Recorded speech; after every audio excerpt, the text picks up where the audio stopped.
Namaste, Hari Om, and a very good afternoon on behalf of Shobhit university. मैं यहाँ मेरठ के campus से आप सबका वेलकम कर रही हूँ। बहुत ही ब्यूटीफुल कैंपस है, weather is also very beautiful and the occasion is more beautiful because हम सब आज गैदर हुए हैं एक बहुत ही इंट्रीगिंग पर्सनालिटी को सुनने के लिए, जो आज हमें बताएंगे कि योग के द्वारा हम हमारे लाइफ को किस तरह से सेलिब्रेट कर सकते हैं। योग यूजली आप रिलेट करोगे कि योगा आसना, प्राणायाम, ब्रीदिंग थेरेपीज और थिंग्स लाइक दैट। बट योग बहुत ही डीपर लेवल पे अगर आप जाओगे तो आपको पता चलेगा कि योग सिर्फ योग नहीं है, yoga is a way of life and yoga is one way that you can celebrate your life on a daily basis. और आपने ये भी जाना होगा कि बहुत लोग सोचते हैं कि जो योगा, जो स्पिरिचुअलिटी है वो मैं रिटायरमेंट के बाद करूंगा। लेकिन आज की जो हमारी स्पीकर हैं, जो हमारे योग गुरु हैं, वो हमें इस तरह से बताएंगे कि किस तरह से ये स्पिरिचुअलिटी फिलॉसफी आज की जो कॉर्पोरेट लाइफ में भी इन्वॉल्व है। और उनका एक बहुत ही इंटरेस्टिंग उनकी टाइटल है, वो है चीफ स्पिरिचुअल ऑफिसर। जी हाँ, आप कॉर्पोरेट में आपने देखा होगा सीईओ होते हैं, सीओओ होते हैं, सीएफओ होते हैं, लेकिन आपने बहुत ही कम सुना होगा chief spiritual officer and also from a very large media house times of India group. But before मैं उनके बारे में और थोड़ा बताऊं, उनको वेलकम करूं, हमारे साथ एक और बहुत ही हमारे ऑनरेबल पर्सनालिटी है, जो है को founder and chancellor of Shobhit University, Kunwar Shekhar Vijendra sir ji. मैं चाहूंगी कि वो आए और हमारे स्पीकर को वेलकम करें और उनके बारे में कुछ बोलें, इससे पहले कि हमारे व्यूअर्स उनको सुने। तो I invite Kunwar sir, please come and welcome again. Thank you very much Sheetal. सबको बहुत बहुत नमस्कार और डॉक्टर सुरक्षित गोस्वामी को मेरा प्रणाम। Celebrating life with yoga, this is what we are doing, and we have decided कि 5 days we will be celebrating life. जब बात आती है सेलिब्रेशन की, जब बात आती है उत्साह के साथ किसी चीज को बनाने की, तो वहां उस उत्साह के पीछे एक बहाना चाहिए, और वो बहाना इस बार बना 7th इंटरनेशनल योगा डे। 7 साल की एक यात्रा जो हमारे यशस्वी प्रधानमंत्री श्री नरेंद्र भाई मोदी जी के प्रयास से और बहुत सारे योगी, ऋषि मुनि, साधकों की पुरुषार्थ से शुरुआत हुई और जिसे आज पूरा विश्व बना रहा है, उस यात्रा में योग के साथ कैसे जिया जाए, ना कि योग कैसे किया जाए, इस बातचीत को करने के लिए आज डॉक्टर सुरक्षित गोस्वामी हमारे साथ हैं। एक ऐसे युवा साधक जो पीएचडी हैं योग में, बाद में शीतल सब डिटेल में बताएंगी इस विषय में। और सबसे अच्छा क्या है कि जहाँ कहते हैं ना कि जो साधक है उसे बड़ा सीरियस रहना चाहिए, उसके चेहरे पे मुस्कान नहीं होनी चाहिए, वहाँ ये बिल्कुल उसके अपोजिट है। मुझे ध्यान है जब हम लोग पहली बार मिले तो वो पहली मुलाकात ही शायद इसलिए थी कि हमारे दोनों के चेहरे पे एक मुस्कान थी। शाम का समय था, थका हुआ माहौल था और हम दो कहीं ना कहीं मुस्कुरा रहे थे। तो ये जो मुस्कुराहट है, इस मुस्कुराहट को कैसे जिया जाए, और क्योंकि योग एक पूरा साधना है, पतंजलि के 8 सूत्रों में हम देखें तो पूरे जीवन को जीने की एक पद्धति है। तो उस पद्धति को जानने के लिए आज हम सुरक्षित गोस्वामी जी से बातचीत होगी। अभी पिछले दिनों से सुरक्षित गोस्वामी जी एक बहुत अच्छा कार्य कर रहे हैं, जहां वो गीता की व्याख्या कर रहे हैं। और उस व्याख्या में एक बात उन्होंने जो कही, मैं वहां से शुरुआत करूंगा। आपने कहा कि कृष्ण जो है वो कॉन्शियसनेस है और अर्जुन मन है।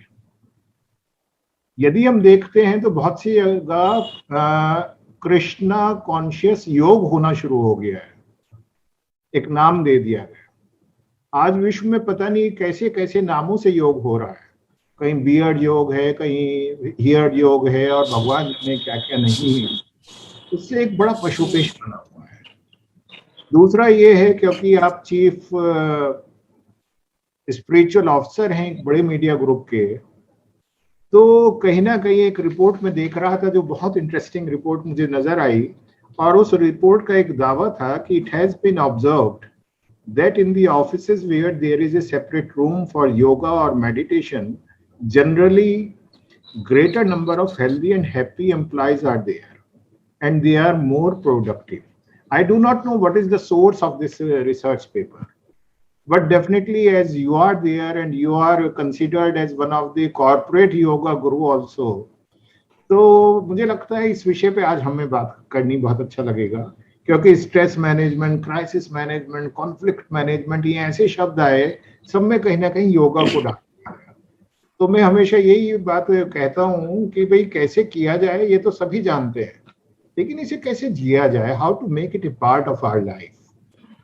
जैसे बुद्धा ने कहा है ना कि जब डांस करो तो डांस बन जाओ, जब किताब पढ़ो तो किताब बन जाओ, जब भोजन करो तो भोजन बन जाओ। तो जब योग करें तो योग कैसे बन जाए, वो मेरा जीवन कैसे बन जाए, उसे हमें देखने की जरूरत है। तो जो बहुत बहुत इंपॉर्टेंट है, जिसपे मैं चाहूंगा कि हम बात करें।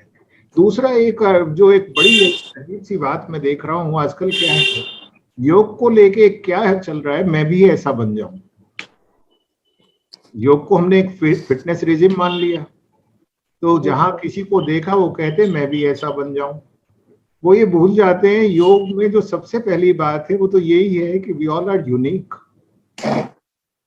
आपको ऐसा या वैसा नहीं बनना है, आपको अपने जैसा बनना है। तो मैं चाहूंगा कि आप जब बातचीत करें अपने, तो उसमें कहीं ना कहीं इस विषय पे भी बात हो कि मैं भी ऐसा बन जाऊं से हटके मैं अपने जैसा ही रह जाऊं। इस यात्रा को कैसे ले जाया जाए, कैसे इस पे बात की जाए, ये भी है। और तीसरा एक बड़ा जो एक विषय आज बना हुआ है, एक कहानी मुझे याद आती है कि एक व्यक्ति था कॉर्पोरेट वर्ल्ड में, बड़ा बेचैन था, कभी यहाँ जॉब करता था, कभी वहां जॉब करता था, एक फ्लाइंग बर्ड था, सारे में दौड़ लगाता था और कहीं भी उसे जो है एक सेटिस्फेक्शन नहीं था। कहीं पैसा अच्छा नहीं है, कहीं बॉस अच्छा नहीं है, कहीं ये अच्छा नहीं है, मतलब उसे सारी दुनिया में कमी नजर आ रही थी। अब वो जो है एक योगा गुरु के पास या सुरक्षित गोस्वामी जी के पास पहुंचा और उसने कहा महाराज मैं क्या करूं। तो उन्होंने कहा अच्छा चलो सुबह आना, और वो सुबह ले जाके उससे बोले चलो एक पेड़ लगाते हैं। अब सुबह सुबह वो सोच रहा था ये कुछ योग बताएंगे, कुछ ध्यान बताएंगे, कुछ मेडिटेशन बताएंगे, कुछ गीता की बातें बताएंगे, ये पेड़ लगाना कहाँ से आया। अब वो पेड़ लगाया, फिर भी चला गया। उन्होंने कहा कल सुबह दोबारा आना। अब जब वो दोबारा सुबह आया, उन्होंने कहा अरे जाओ देखो उस पेड़ में नीचे जड़ें जमी या नहीं जमी। ये क्या बात हुई, अभी कल ही तो लगा है पेड़, जड़ें कहाँ आ जाएंगी। फिर भी गया, देख के आया, बोला नहीं जमी। बोले अच्छा चलो दूसरा पेड़ लगा देते हैं। तो ऐसा जब एक हफ्ता हुआ तो उसने कहा आप कर क्या रहे हैं मेरे साथ। उन्होंने कहा मैं तुझे संयम सिखा रहा हूं। मैं ये बता रहा हूं कि यदि आप कहीं भी कुछ भी कर रहे हैं उसमें संयम का होना बहुत आवश्यक है, और यदि वो संयम आपके पास नहीं होगा तो वो ना तो जड़ें जमेंगी ना फल आएगा, आप इसी तरह घूमते रहेंगे। ये जो एक एंजाइटी है आज कॉर्पोरेट वर्ल्ड में, एक फ्लाइंग बर्ड बनने की एंजाइटी, मैं आज यहाँ कल वहां, इसमें कहीं ना कहीं मुझे लगता है कि जो साधना है उसका कहीं ना कहीं उसे देखना होगा। और जो पहले तीन हमारे हैं, यम, नियम और फिर आसन पे हम आते हैं, कहीं ना कहीं उन तीन सूत्रों में हमें उसको ढूंढने की आवश्यकता है। तो ये कुछ ऐसे विषय हैं जिन विषयों पे मुझे लगता है कि बहुत सारे सवाल हैं जो हमारे पार्टिसिपेंट है वो भी इसे जानना चाहते हैं, और आपसे जब जानेंगे, क्योंकि आप न केवल एक बहुत अच्छे वक्ता हैं, प्रवक्ता भी हैं योगा के, ये भी मुझे पता है, और साथ में जो है आपने इस ज्ञान को विज्ञान में भी बदला है और इस विज्ञान को ज्ञान में भी बदला है। तो आपका बहुत बहुत स्वागत, बहुत बहुत अभिनंदन हमारे इस कार्यक्रम में। और ये एक अंतर्राष्ट्रीय सीरीज है जिसपे हम चर्चा भी कर रहे थे। तो इसके पीछे एक आइडिया ये है कि योग को खाली हम एक वे ऑफ फिजिकल एक्सरसाइज और रिलीजियस एक्सरसाइज ना बना के ये जीवन पद्धति है, तो उस जीवन पद्धति पे आप बात थोड़ा सा करेंगे, और ये कि कैसे जीवन को सेलिब्रेट किया जाए, how we can celebrate life with yoga. So welcome again to this wonderful webinar series, and thank you for joining us. Thank you. Thank you so much, Chancellor sir, for giving us that background. आपने बहुत ही अच्छा एक word use किया, पेड़. और पेड़ से बहुत लोगों को शायद से ये पता होगा कि there used to be one column on Times of India which is called Speaking Tree. तो ये स्पीकिंग ट्री 17 years से हमारे जो आज के स्पीकर्स हैं, doctor Surakshit Goswami has been a part of it. Is been in Times of India. बहुत लोगों ने ये स्पीकिंग ट्री के जो कॉलम्स आते थे ऑन स्पिरिचुअलिटी, ऑन फिलोसफी पढ़े होंगे, और शायद से पता नहीं होगा कि ये इसके जो मेन करता रहता वो कौन है.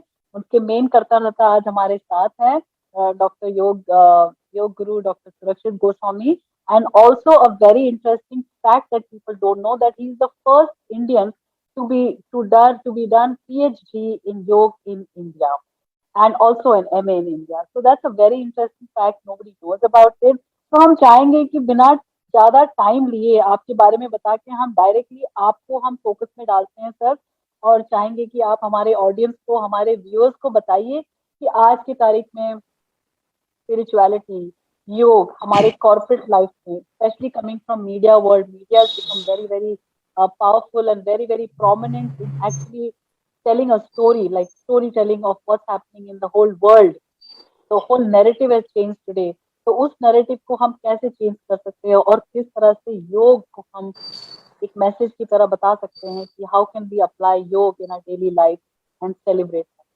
Over to you doctor Goswami. बहुत बहुत धन्यवाद. शोभित विश्वविद्यालय, वास्तविकता में विद्यालय का अर्थ होता है जहां पर ज्ञान की चर्चा हो रही है, और विश्वविद्यालय का मतलब होता है जहां पर विज्ञान की चर्चा भी हो रही है. शोभित विश्वविद्यालय ने ज्ञान और विज्ञान दोनों को साथ लिया है, पक्षी के दो पंखों की तरह, जिसको भगवान गीता में कहते हैं, मैं तुझको विज्ञान सहित ज्ञान बताऊंगा.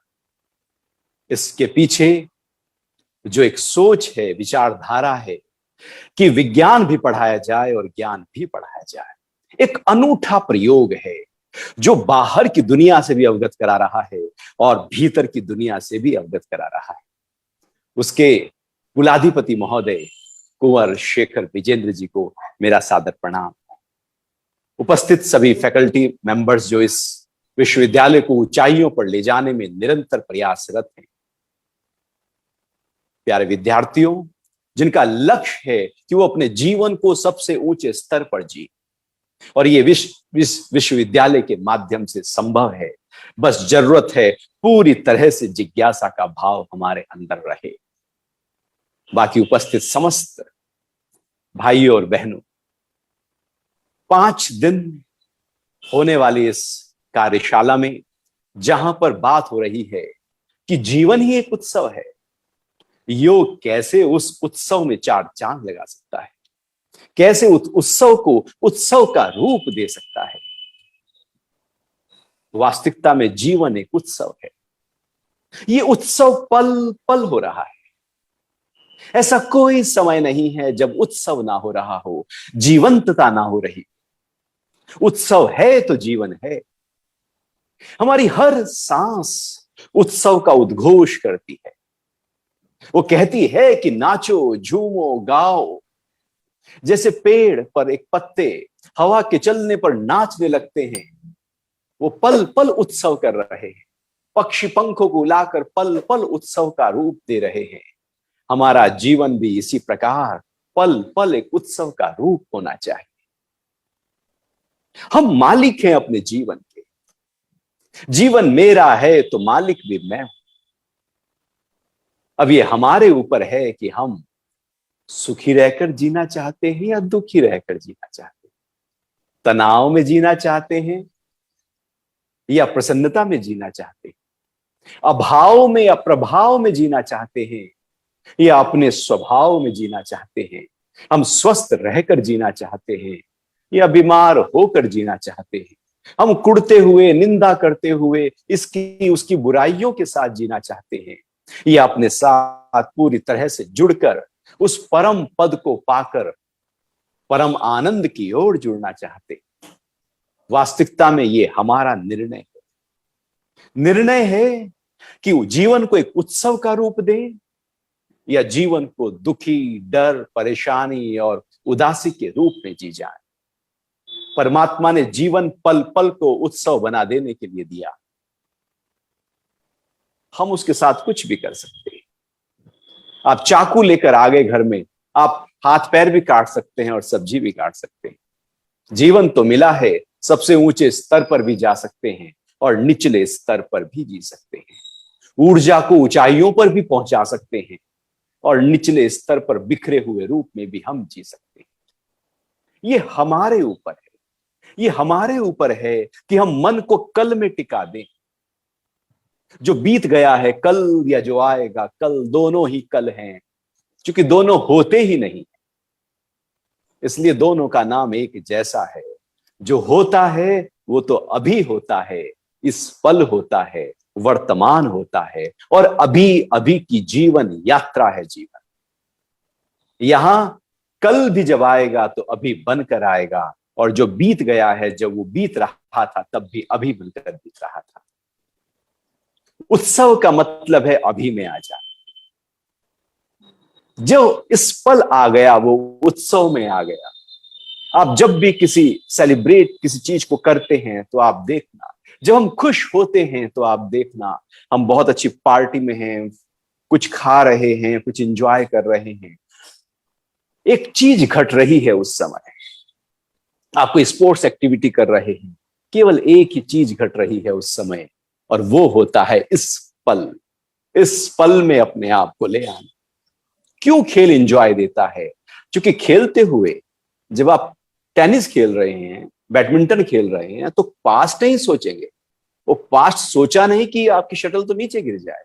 आपको इतना मौका ही नहीं है कि पास्ट और फ्यूचर में जाएं। आपको तो अभी में फोकस करना होता है। इसलिए तो बच्चे खेल की तरफ दौड़ते हैं, क्योंकि वो खेल ही तो एक ऐसी चीज है जो उनको अभी में ले आती है। लेकिन जैसे जैसे उम्र बढ़ती है, हमारा अभी छूटता है और कल बड़ा होने लगता है। जब बीता कल बड़ा होता है तो वहां से दुख ढूंढ लिया जाता है और बैठे बैठे हम दुखी हो जाते हैं। और जब आने वाले कल पर हम दौड़ जाते हैं तो डर आ जाता है कि जो है वो चला ना जाए, और जो नहीं है वो कैसे आ जाए। मन कल में जाकर परेशान हो जाता है। जीवन उत्सव के लिए मिला था, लेकिन मन परेशान हो रहा है। बुद्धि के निर्णय बड़े संशात्मिका होते हैं, उलझन से भरे होते हैं। करूं न करूं, खाऊं न खाऊं, जाऊं न जाऊं।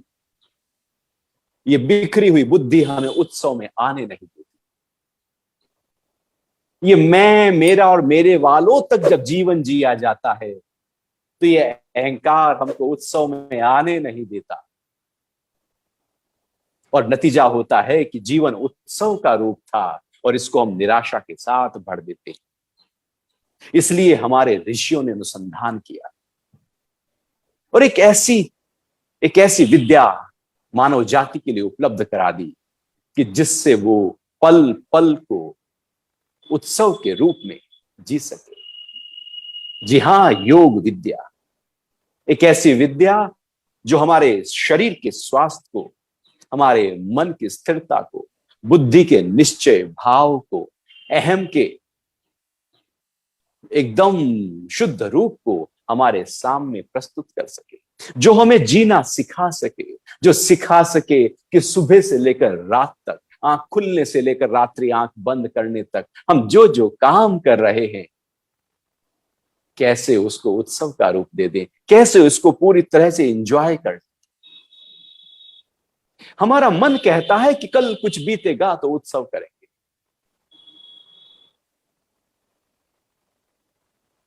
कल तो कभी आता नहीं है। वो शिष्य ने गुरु से पूछा कि उत्सव का दिन कौन सा है, उत्सव का पल कौन सा है? तो गुरु ने कहा, मृत्यु का दिन उत्सव का दिन है, मृत्यु का पल उत्सव का पल है। तो शिष्य सोचने लगा, क्या राज है इसमें। तो फिर पूछ लिया, गुरुजी मृत्यु का दिन कौन सा है, तो मुझे आप बता दो तो मैं उस दिन उत्सव कर लूं। कहेंगे बेटा मृत्यु तो कभी भी आ सकती है, किसी दिन भी आ सकती है, किसी पल भी आ सकती है। तो शिष्य कहता है इसका मतलब पल पल उत्सव में आना होगा। गुरु कहते हैं बिना पल पल उत्सव में आए हुए कभी जीवन में उत्सव घट ही नहीं सकता। पल पल को पकड़ना होगा और पल पल को ऐसे जीना होगा जैसे उसमें से बहुत कुछ निचोड़ लिया गया। हमारा समय बीत रहा है, हम टाइम पास करते हैं जबकि ये देख ही नहीं पाते कि समय हमको पास कर रहा होता है।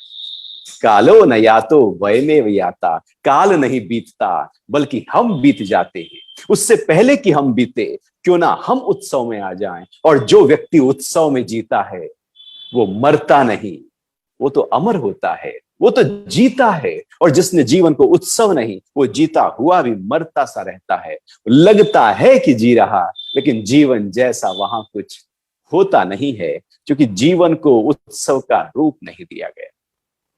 इसलिए महर्षि पतंजलि कहते हैं, जैसे कुलाधिपति महोदय कह रहे थे कि अष्टांग योग की एक ऐसी साधना जो यम और नियम को आधार मानकर शुरू होती है। महर्षि पतंजलि ने बहुत रिसर्च की, उनसे बड़ा मनोवैज्ञानिक कोई था ही नहीं। मन के ऊपर यदि कोई काम हुआ है तो महर्षि पतंजलि का। उन्होंने पूरी मानव जाति की स्टडी की कि वो कौन से भाव हैं जिसमें व्यक्ति रहता है, वो कौन सी ऐसी चीजें हैं जो जन्मजात उसके साथ प्रकट हो जाती। तो उन्होंने पाया कि हिंसा, क्रोध, झल्लाहट, चिड़चिड़ापन, उद्विग्नता, मार काट हर व्यक्ति के अंदर, हर व्यक्ति छोटा कम या ज्यादा गुस्से में है, किसी ना किसी रूप में हिंसा में है, किसी को दबाने में है, किसी को परेशान करने। उन्होंने पाया कि हिंसा एक ऐसी चीज है जो सब में पाई जाती है। फिर दूसरा उन्होंने खोजा कि झूठ बोलने की आदत भी सब में होती है। छोटा या बड़ा, मौका मिलते ही व्यक्ति झूठ बोल जाता है। उसका स्वार्थ सिद्ध हो भी रहा हो या नहीं, तब भी आदत ऐसी पक्की है कि झूठ ही बोल जाता है।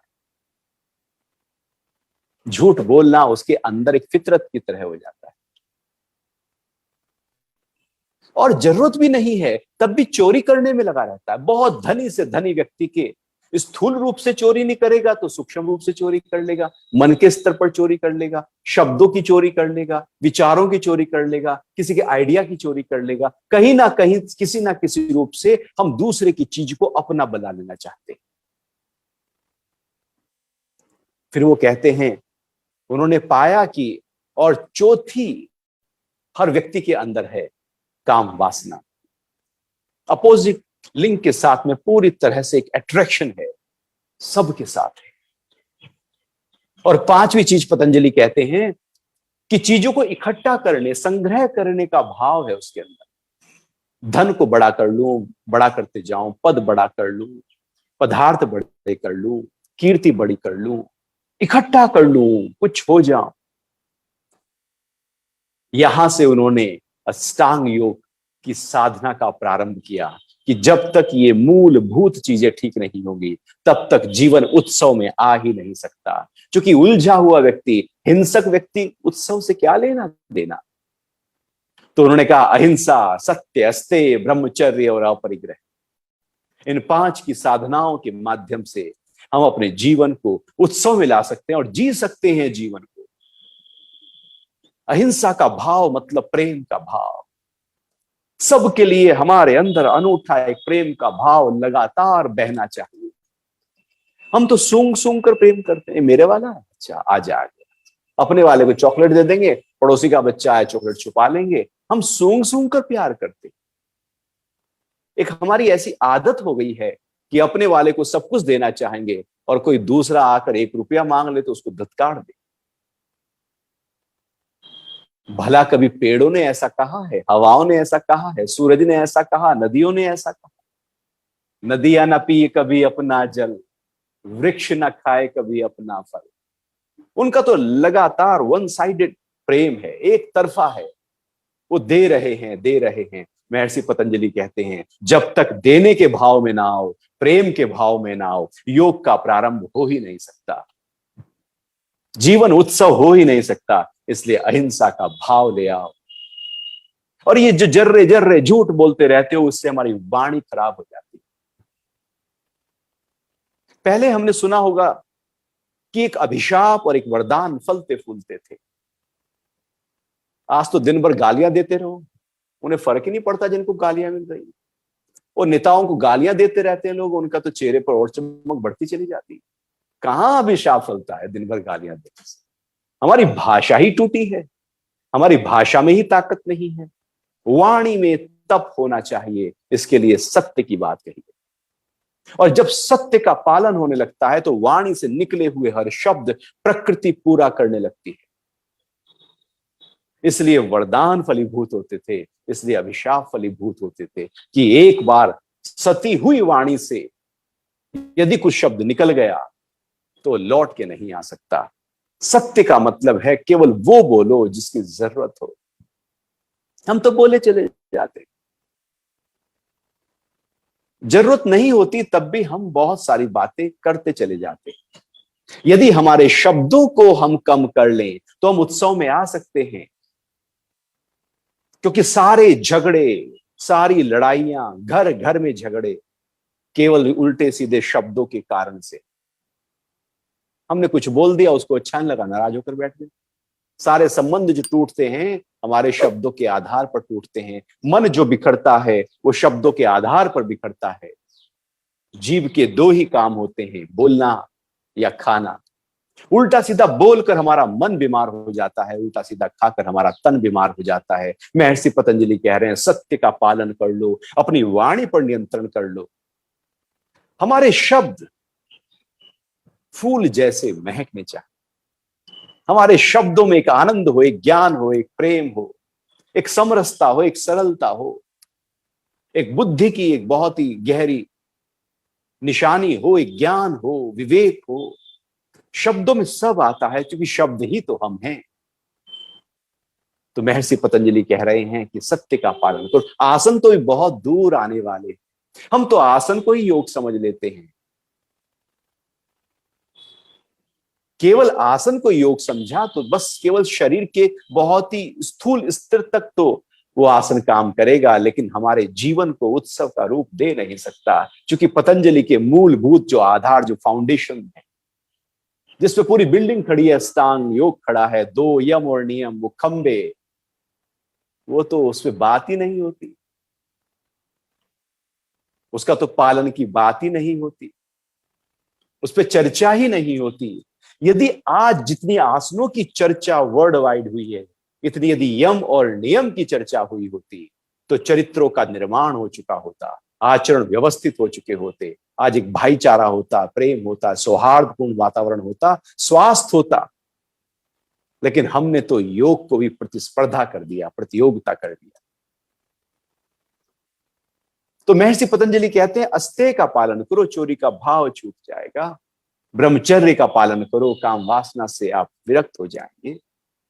और परिग्रह के पालन से वो चोरी करने, इकट्ठा करने का भाव जो है और आ जाए, और आ जाए। यही तो सारी समस्या है।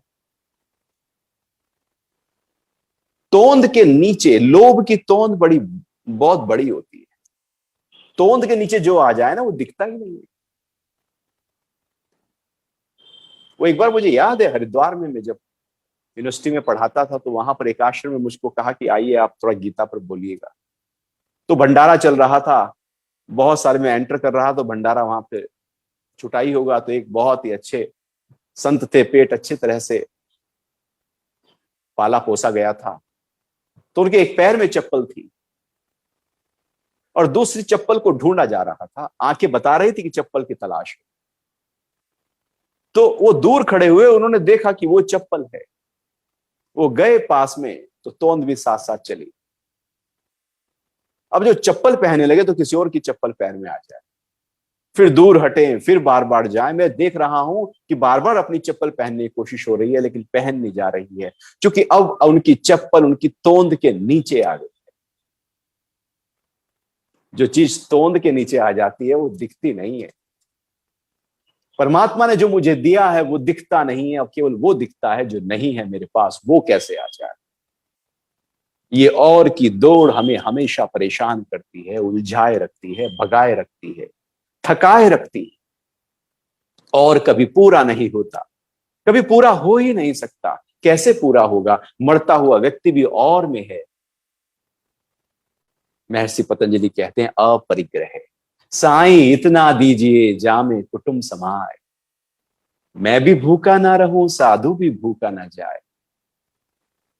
जिसको कुछ चाहिए वही गरीब है, जिसको कुछ नहीं चाहिए वही अमीर है। और यदि कुछ चाहिए तो समझो कि तनाव है, क्रोध है, झल्लाहट है, इरिटेशन है, भले वो विश्व का सबसे अमीर व्यक्ति क्यों ना हो। यदि कुछ चाहिए तो गरीब हो गया, क्योंकि कुछ चाहिए, हाथ फैले पड़े। चाह गई चिंता मिटी मनवा बेपरवाह, हमको कुछ नहीं चाहिए, हम हैं शहंशाह। ये भाव उत्सव देता है और ये योग सिखा रहा है। और यदि कुछ चाहिए तो फिर कहां उत्सव? फिर तो कहेंगे वो मिलेगा तो पार्टी करेंगे, वो मिलेगा तो सेलिब्रेशन करेंगे, वो मिल भी जाएगा फिर कहेंगे नहीं अभी उतना आएगा तो सेलिब्रेशन करेंगे। उत्सव कभी जीवन में आ ही नहीं पाता। जीवन में रोग घट जाते हैं, बीमारी घट जाती है, बुढ़ापा आ जाता है, मृत्यु आ जाती है, उत्सव नहीं आ पाता। लेकिन जब हम योग को अपनाते, जैसे ये एक थीम दिया गया है कि लाइफ को सेलिब्रेट करो, योग कैसे उसे मदद करता है। कुलाधिपति महोदय ने एक बहुत ही महत्वपूर्ण थीम दिया है, एक सोचने, एक विचारणीय बात है, चिंतन का विषय है कि जीवन उत्सव है। उसमें ग्रीसिंग का काम कर देगा। जैसे पहियों में हम ग्रीसिंग डालते हैं तो पहिए बहुत अच्छी तरह से चलते हैं। जैसे रथ के पहियों में, धुरियों में ग्रीसिंग की जाती है, जैसे कार में हवा डाल दी जाती है, ऐसे योग का जब संपुट जीवन में दिया जाएगा तो जीवन की यात्रा बहुत तेजी से दौड़ने लगी। फिर महर्षि पतंजलि कहते हैं कि नियम का पालन करो, शौच शुद्धि करो ना। कब से कह रहे हैं शुद्धि, बाहर की शुद्धि, अंदर की शुद्धि, हम सुनते ही नहीं। हम तो आसन पे ही लगे पड़े हैं। इसलिए सरकार को फिर कहना पड़ता है भैया शौचालय का निर्माण करो, शुद्धि करो, सफाई रखो, स्वच्छता अभियान चलाओ। ऋषि तो कब से कह रहे हैं कि स्वच्छता का अभियान चलाओ, स्वच्छता बाहर हो, स्वच्छता भीतर हो। यदि भीतर ही दूषितता है, बाहर कितनी सफाई करके बैठ जाओ और हमारे सड़े गले विचार हैं, वही वाणी है, मन में वही कलह है, तो साफ सुथरे में बैठ भी जाओगे, जब मुंह से बोलोगे तो गंदगी ही निकले। महर्षि पतंजलि कहते हैं सफाई बाहर की भी करो तो सफाई अंदर की भी करो। योगी के हाथ में हमेशा झाड़ू होती है। वो बाहर गंदा हो तो बाहर झाड़ू मार लेता है, मन में विचारों में गंदापन आए तो विचारों में झाड़ू मार लेता है। सफाई लगातार होती रहती, भीतर की सफाई, आहार शुद्धि, शरीर शुद्धि, विचार शुद्धि, भाव शुद्धि, चित्त में पड़े हुए संस्कारों की शुद्धि, हर स्तर पर सफाई लगातार होती रहती है। बुद्ध से पूछ लिया आपने क्या पाया इतने सालों तक साधना करके? बुद्ध ने कहा पाया तो कुछ भी नहीं, जो था उसको हटाया है मैंने, उसकी सफाई की है मैंने। साधक तो सफाई करता है, कचरा तो ऊपर आ गया है, आत्मा का प्रकाश तो भीतर पहले से ही है, उत्सव तो पहले से ही है, उल्लास तो पहले से ही है। ऊपर बादल आ गए थे, सूरज तो निकला था, कर्टन तो हमने डाल दी थी। योग की साधना उसी कर्टन को, उसी आवरण को हटा देती है, और जैसे ही वो आवरण हटता है वो अंदर से प्रकाश का अनुभव होने लगता है। तो महर्षि पतंजलि कहते हैं शौच, फिर कहते हैं संतोष। जब आए संतोष धन, सब धन धूरी समान। सुख चाहिए तो संतोष में मिलेगा, दुखी होना है तो असंतुष्ट हो जाओ। जितना भी हो कहो और चाहिए, बस दुखी हो गए।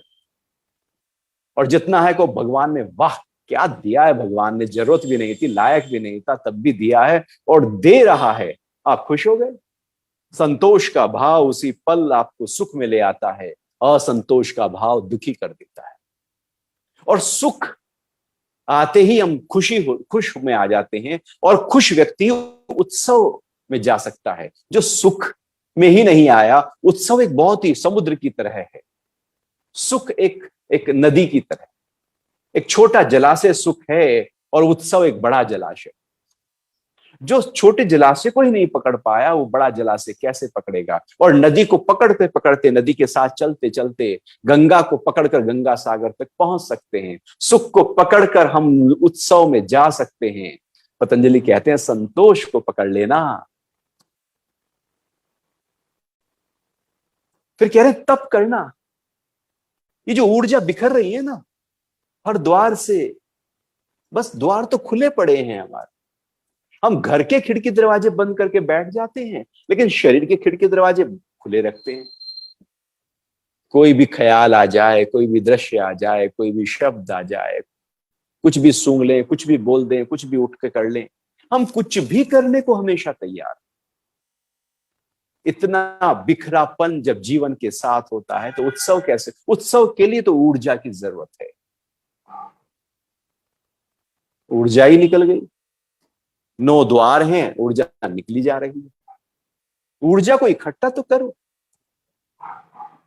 तप का मतलब है बिखरी हुई ऊर्जा को साध लेने की प्रक्रिया। और जब ऊर्जा सदती है तो ऊर्ध्वगामी होती है, और जब ऊर्ध्वगामी होती है तो जीवन को आह्लादित कर देती है। तप करना, अपनी इंद्रियों को तपाना, अपनी इंद्रियां आपके कंट्रोल में हो, आप मालिक बन जाना इंद्रियों के। नहीं तो अभी इंद्रियां ही मालिक बनी बैठी। वो एक छोटा सा बच्चा अपने बाबा जी के साथ में मेला देखने गया, तो वहां पर एक उसने सीन देखा कि कुछ घुड़सवार जा रहे हैं और एक आदमी भी घोड़े पर है, सब घोड़े पर हैं। तो पूछा बाबा बाबा ये कौन जा रहे हैं। तो बाबा ने सीन देखा, कहा बेटा देखो ये चोर जा रहा है, चारों तरफ इसके सिपाही हैं, बीच में चोर है। बात आई गई हो गई। अगले साल फिर मेला भरा, फिर गया। बच्चे ने कहा, फिर सीन देखा वैसा ही, बाबा बाबा देखो चोर जा रहा है। बाबा ने सीन देखा, बेटा ये चोर नहीं है तो राजा है। बच्चा कहता आप भी कमाल करते हो, पिछले साल कह रहे थे चोर है, आज कह रहे हो राजा है। आप या तो चोर बताओ या राजा बताओ, एक ही बताओ ना। सीन तो दोनों वही है, पहले भी सिपाही थे, आज भी सिपाही हैं, बीच में एक आदमी था, आज भी वही आदमी। तो बाबा कहते हैं बेटा उस दिन में और आज में पूरा अंतर है। उस दिन चारों तरफ सिपाहियों ने बीच वाले को पकड़ा था, आज बीच वाले ने चारों वालों को पकड़ा है। वो बीच वाला चारों सिपाहियों को कंट्रोल कर रहा है, उस दिन 4 सिपाहियों ने बीच वाले को कंट्रोल किया था। जब इंद्रियां मुझे कंट्रोल करने लगे जैसी वो चाहें तो हम बिखर जाते हैं। और जब मैं इंद्रियों को कंट्रोल करूं तो तप जीवन में घट जाता है। तप का मतलब है अपनी इंद्रियों को, अपने शरीर को अपने कंट्रोल में कर, उसको ठहराव देना, स्थिरता देना। अभी तो हमारा शरीर ही हिलता रहता है। कभी कहना शरीर को बैठना है 5 मिनट ध्यान के लिए, उसी समय खा जाएगी, उसी समय मक्खी आएगी, उसी समय कुछ कमर में खिंचाव आएगा और हम हिलेंगे। शरीर उपद्रव कर देगा, बगावत कर देगा हमारे खिलाफ, ये क्या बात कर रहे हो, नहीं हिलना। इसलिए ध्यान लग ही नहीं पाता, क्योंकि पहले तप चाहिए था। हम तो सीधे ही ध्यान में कूद पड़ते हैं, उसके लिए भूमिका तैयार हुई नहीं है। आटा गूंधे तो रोटी सीखे, हम तो सूखे आटे से ही रोटी बनाने में लगे हुए हैं, फिर कहते ध्यान नहीं लगता। तो महर्षि पतंजलि कह रहे हैं तप के माध्यम से ऊर्जा को संचित करके उसको ऊर्ध्वगामी करना, फिर स्वाध्याय करना, स्व का अध्ययन करना, देखना मैं कौन हूं, जानना मैं कौन हूं, तलाशना मैं कौन हूं। अभी तो हम अपने नाम को अपना समझते हैं, मैं ये नाम हूं, ये पद हूं, ये प्रतिष्ठा हूं। हम कहते हैं कि जितना बड़ा ज्यादा धन है, नाम उतना बड़ा ज्यादा है। वो शिष्य पहुंचा गुरु के पास में और कहा गुरुजी मुझे थोड़ा ध्यान की शिक्षा तो दो। गुरुजी ने कहा बेटा अभी तो समय नहीं है, कल ऐसा तू आ जाना और अपना बायोडाटा भी साथ ले आना। ले गया वहां से लंबा चौड़ा बायोडाटा बना के, जैसी आदत होती है ऐसी तो होती है। एक बार झुग्गी झोपड़ी में जाकर कुछ बोला नहीं कि हम बायोडाटा में लिख लेंगे, हम तो जाकर सोशल सर्विस करते हैं। वो ऐसे ही जा जाके फोटो खिंचवा लेते हैं और कहते हैं हम तो ये काम करते हैं। तो वो भी महाशय 3 पेज का लंबा चौड़ा बायोडाटा अपना जो भी हो सकता है लिख के ले गए। गुरुजी ने कहा बेटा तो बहुत ज्यादा है, थोड़ा कम कर लाओ, इतना टाइम थोड़ी है। वो 2 पेज का ले आया। अगले दिन गुरुजी ने कहा ये तो बहुत ज्यादा है। वो 1 पेज का ले गया। गुरुजी ने कहा ये भी ज्यादा है। वो 1 पैरे का ले गया। गुरुजी ने कहा बेटा ये भी ज्यादा है। वो केवल नाम लिख कर ले गया, बेटा ये भी ज्यादा है। अब वो कोरा कागज ले गया। गुरुजी ने कहा अब ठीक है। जब तू बाहर से चिपका है तो अंदर कैसे जाएगा? तेरी बाहर की पकड़ तो ढीली हो तो ही तो अंदर जा सकता है। तू बाहर ही अपने को पकड़ा बैठा है और फिर कह रहा है ध्यान सिखा दो। स्वाध्याय है बाहर का बाहर छोड़कर अपने अंतरतम की यात्रा को पकड़ लेना और उसमें उतर जाना। और फिर पतंजलि कहते हैं ईश्वर का परिधान करना, समर्पण का भाव रखना, अहंकार कम होगा। अहंकार कभी भी योग की साधना की ओर ले जाने नहीं देता। महर्षि पतंजलि ने जब जब साधनाओं की बात की है, ईश्वर परिधान की बात जरूर की है। अष्टांग योग में ईश्वर परिधान कहते हैं, क्रिया योग में ईश्वर परिधान कहते हैं, समाधि की उपलब्धि के लिए ईश्वर परिधान कहते हैं। योग की साधना समर्पण की साधना है। ये करने की साधना नहीं, ये होने की साधना है। योग हम करते हैं, योग तो होना चाहिए। जो करते हैं वो तो कर्ता भाव खड़ा है। मैंने किया, मैं इतने सालों से कर रहा हूं, मैंने ये बकेड़ा, मैंने ये फैलाव किया, मेरी कीर्ति यहां है, मेरी वहां है। वो तो अहंकार बढ़ा लिया। एक सामान्य व्यक्ति का अहंकार उतना नहीं था जितना हमने साधना करके अपना अहंकार बढ़ा लिया। साधना अहंकार को कम करने के लिए थी, ये तो हम बढ़ा के चलेंगे। इसलिए अधिकतर विद्वानों के अहंकार बहुत ज्यादा बढ़े होते हैं। महर्षि पतंजलि ने भांप लिया था इस बात को। वो कह रहे हैं ईश्वर का परिधान करना, पूरी तरह से समर्पित हो जाना। यम और नियम जीवन को जब हम इसको अपनाते हैं तो वास्तविकता में जीवन को सही दिशा देते हैं। जीवन में सुख भी आएगा, दुख भी आएगा, आ रहा है हजारों सालों से, सबके जीवन में आया है। प्रकृति में हमेशा उथल पुथल हुई है। ऐसा कौन सा काल था जब नहीं थी? लाभ भी हुए हैं, हानियां भी हुई हैं, विपदाएं भी आई हैं, आपत्ति, सब कुछ घटा है। अब ये हमारे ऊपर है कि हम उसको पकड़ते हैं या नहीं पकड़ते। जिसने जीवन में योग अपना लिया वो बाहर की चीजों को पकड़ता नहीं है, उसका साक्षी रहता है। चीजें आती हैं, चली जाती हैं, सुख आता है, जाता है। नदी के साथ बैठ जाओ, पानी बह रहा है। ऐसे ही जीवन में भी लगातार मन में भी बहुत सारे ख्याल आ रहे हैं, जा रहे हैं। क्यों पकड़े उनको? जो काम का है चुन लेना, हंस की तरह मोती चुन लेना। जैसे बुफे सिस्टम में हम कहीं शादी में गए, वहां 50 स्टॉल लगे हैं, सारा थोड़ी खाते हैं, देख लेते हैं मेरे लिए क्या लाभकारी है, बस उठा लेते हैं खिचड़ी, चूंकि पेट ठीक नहीं था, बाकी छोड़ देते हैं सब कुछ। ऐसे ही जो वास्तविक मेरे लिए है उसको पकड़ लेते हैं, बाकी को छोड़ देते हैं, विचारों को जाने देते हैं, तो हम अपने मित्र बन जाते हैं। बुद्ध कहते हैं अपना मित्र बनो, महावीर कहते हैं अपना मित्र बनो, गीता में भगवान कहते हैं अपना मित्र बनो।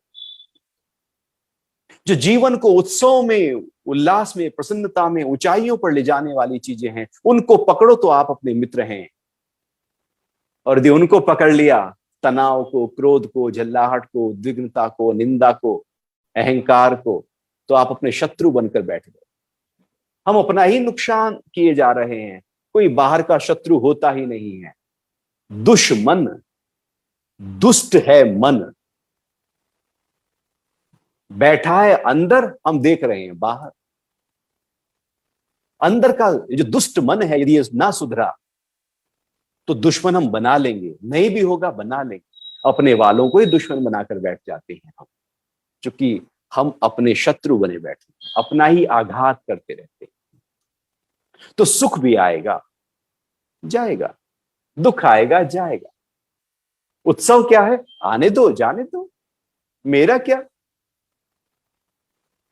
यदि कोई मेहमान घर में आए और आप उसको खाना परोसो, आपने बहुत अच्छी तरह से व्यंजन दिए, अब जरूरी थोड़ी है सारा खाएगा, वो टेक लेगा अपने लिए।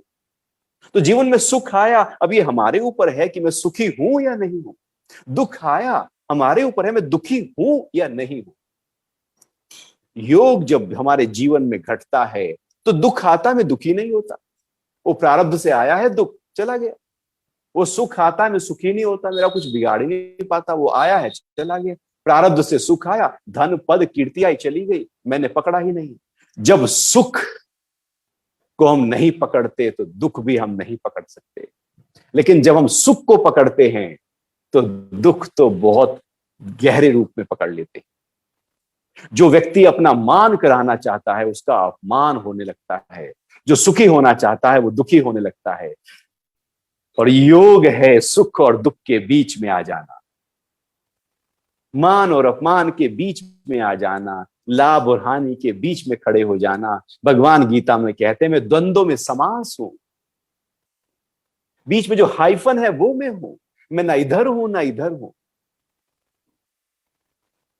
योग हमें जैसे ही संतुलित करता है, सम्यक करता है, मध्यम में लाता है, उत्सव हो जाता है। जैसे पानी 100 डिग्री पर ही उबलेगा, भाप उठेगी, 0 डिग्री के नीचे जाते ही वो बर्फ जमेगी। ऐसे ही जैसे ही हम संतुलित होते हैं जीवन में, उसी समय उत्सव घट जाता है, फूट जाता है अंदर से उल्लास। और ये बीच में आने की क्रिया योग के माध्यम से घटती है। योग जीवन की एक ऐसी जीने की क्रिया है, कला है, जो हम दिन भर अपने साथ रख सकते हैं। सांस तो लगातार चल रही है, सांसों को तो अनुभव किया ही जा सकता है। आप खा रहे हैं, आप वॉक कर रहे हैं, आप नहा रहे हैं, आप बात कर रहे हैं, आप कुछ भी कर रहे हैं, सांस तो बह ही रही है ना। पकड़ लो सांस को। जहां सांस को पकड़ा, मन की पकड़ उतनी कमजोर होती चली गई। मैं तो अभी जब से साथ हूं, मैंने अपनी सांस छोड़ी ही नहीं। सांस को फील कर रहा हूं, कब आई है कब गई है, कब आई है कब गई है। सांस को यदि पकड़ लिया तो समझो मन के बोझ को पकड़ लिया। मन जहां से शक्ति पाता है प्राण से, यदि प्राण पर मन टिका है तो मन कभी भी तनाव में, क्रोध में, चिड़चिड़ेपन में जा नहीं सकता, क्योंकि वो अपने घर में है। बाहर है लेकिन बाहर नहीं है। जैसे कमल का फूल कीचड़ में है लेकिन कीचड़ में नहीं है, कीचड़ उसका कुछ बाल बांका कर नहीं पाता। ऐसे ही योग एक ऐसी अनूठी क्रिया है। जब माता पार्वती ने भगवान शिव से पूछा, हे शिव, आपको पाने के लिए क्या उपाय है, क्या तरीका है? विज्ञान भैरव तंत्र में 112 विधियों का वर्णन भगवान ने किया ध्यान की। पहली विधि है, कहते हैं हे पार्वती, ये जो श्वास आ रही है और जा रही है, केवल इसको देखना शुरू कर दे। एक एक श्वास को देखना शुरू कर दे कि वो जब अंदर गई तो कितना अंदर गई, और जब बाहर आई तो कहां तक बाहर आई। जब वो बाहर निकले नासिका से तो उसके साथ बाहर ले आना मन को अपने, और जब वो अंदर जाए तो अंदर ले जाना मन को अपने। टिक जाना इस क्रिया में और ये दिन भर करते रहना। पहली और सबसे अनूठी और सबसे हल्की क्रिया विपासना। बुद्ध ने भी इसी क्रिया को ही आगे ताकत दी, बल दिया, और इसी से ही उस ऊंची बुद्धत्व को प्राप्त हो गए। एक अनूठी क्रिया है। योग का मतलब आसन करना नहीं, योग का मतलब है श्वासों की क्रियाओं को निरंतर देखना, मन को ठहराव देना, बुद्धि को निश्चय देना, शरीर को स्थिरता देना, वाणी को बल देना। अर्थात मेरे से जो भी कुछ बाहर की तरफ निकल रहा है वो सब संभला हुआ हो, व्यवस्थित हो, बिखरा हुआ कुछ भी ना हो। योग हमें सिखाता है मुस्कुराना, गुनगुनाना। पकड़ लो अपनी मुस्कुराहट को, ये अंदर से बह रही है, बह ही रही है।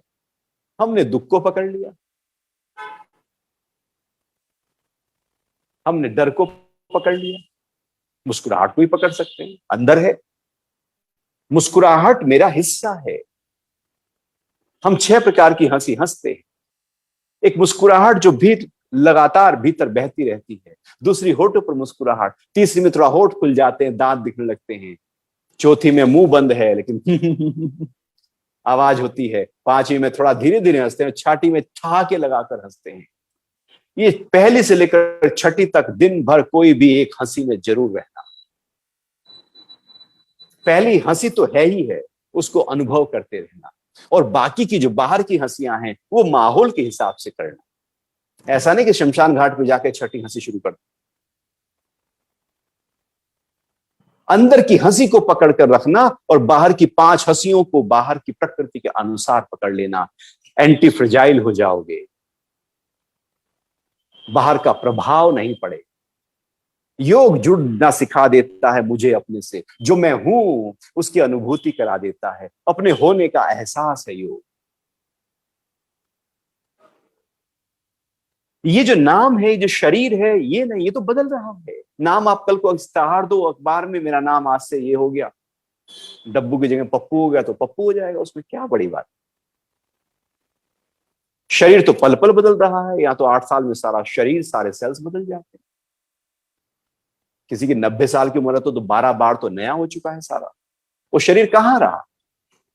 मन तो पल पल बदल रहा है, बुद्धि के निर्णय बदल रहे हैं, यहाँ सब कुछ बदल रहा है, लेकिन कोई एक ऐसा है जो बिल्कुल भी नहीं बदलता, वही तो हम हैं। और योग हमें वही तो पहुंचा देता है जो नहीं बदलता, जो अपरिवर्तनशील खड़ा है परिवर्तन की दुनिया में, वही मैं।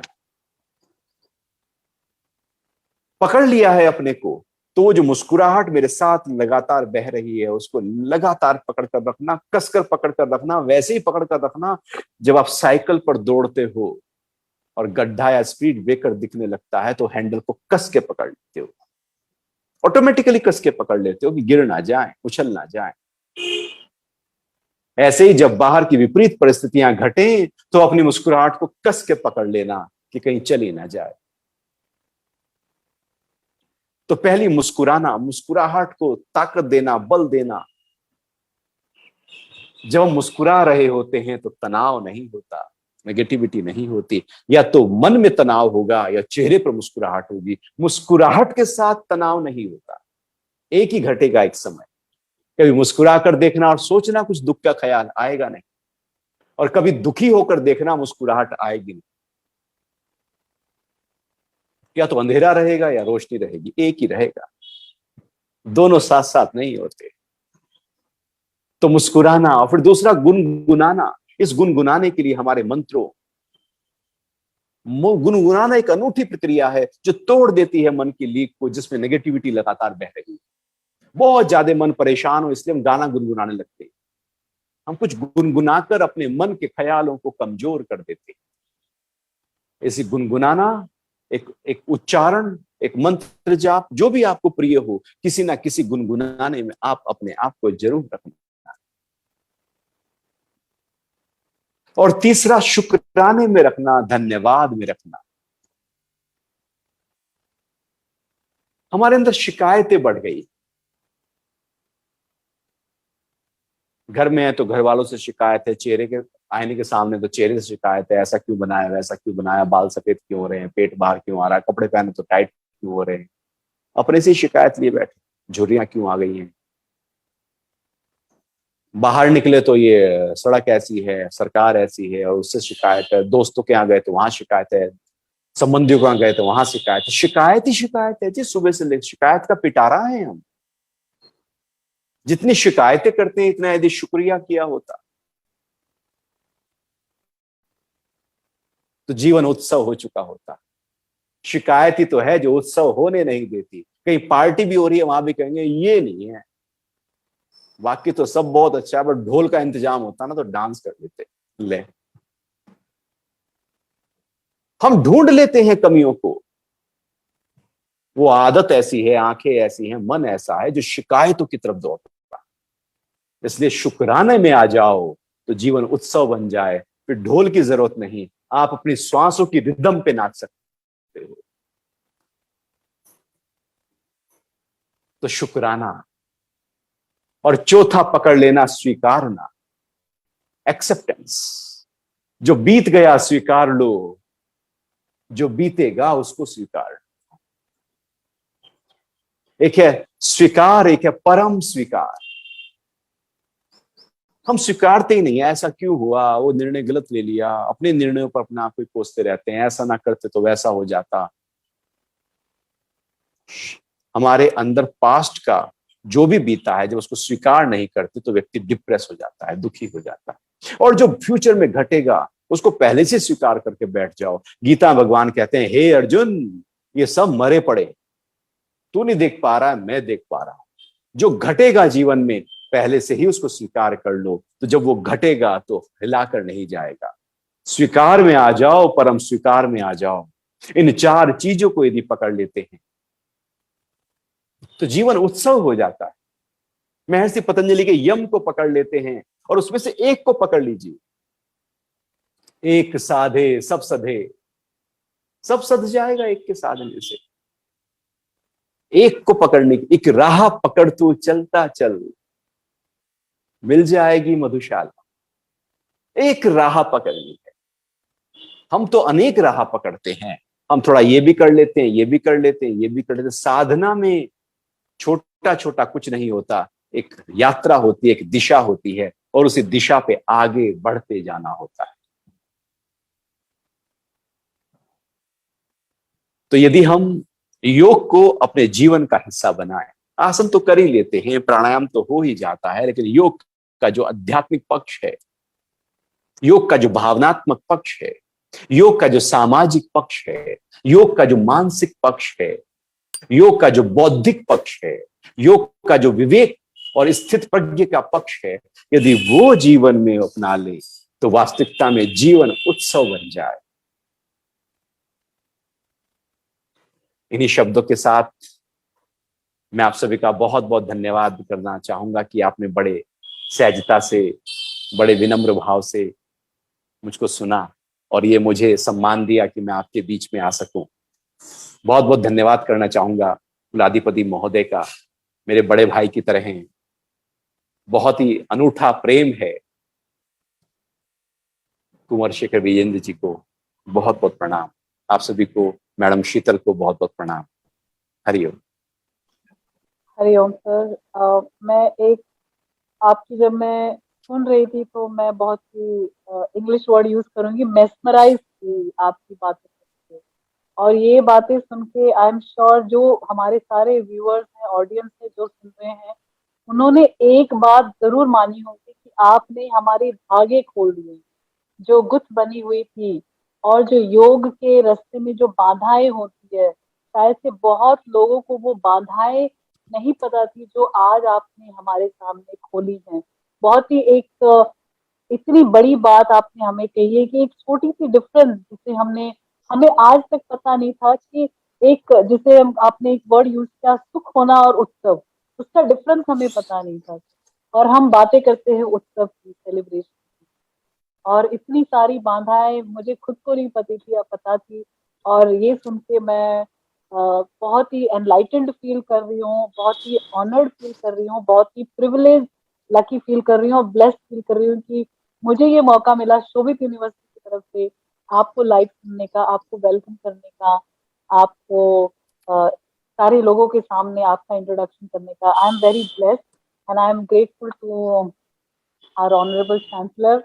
I will hand over the focus to him so he can conclude the session for today.